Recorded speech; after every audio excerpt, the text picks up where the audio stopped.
Dahil ngayong araw po ay espesyal na araw sa bawat isa po sa atin. Amen? Dahil ang merong kaarawan po is hindi po yung building. Ang merong kaarawan po is tayo po yun. Amen? Because church is not a building. Church is yung po yung mga miyembro, yung mga ligtas na nagtitipon para po sa ikaluluwalhati ng Panginoon. Amen?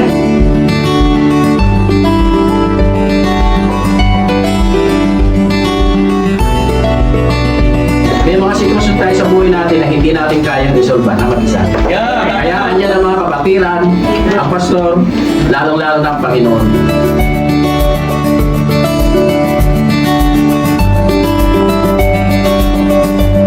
Parehas lang kayong makasalanan. Niligtas ni Kristo. At hindi aksidente na magkapamilya kayo sa langit at magkapamilya kayo sa Sanctified Baptist Church. Mandaluyong lahat yun ay dahil sa nabuhos na dugong mahalaga ni Kristo.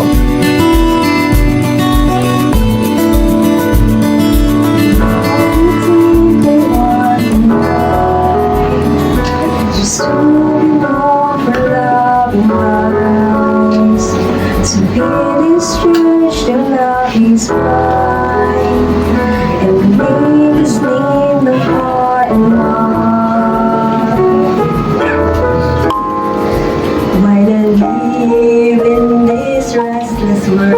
May I faithfully obey Your will and Your holy word. Though troubles come my way, How great you are!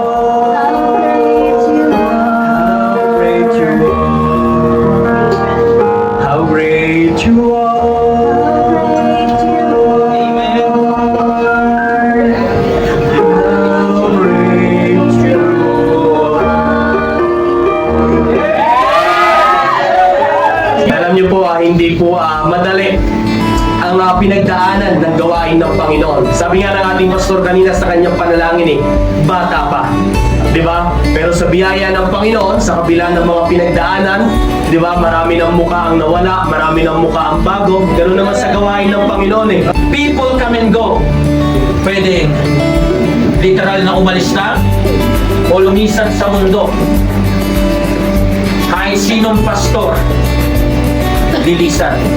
Meron po tayong vision, hindi ng pangarap, kundi vision sa Panginoon.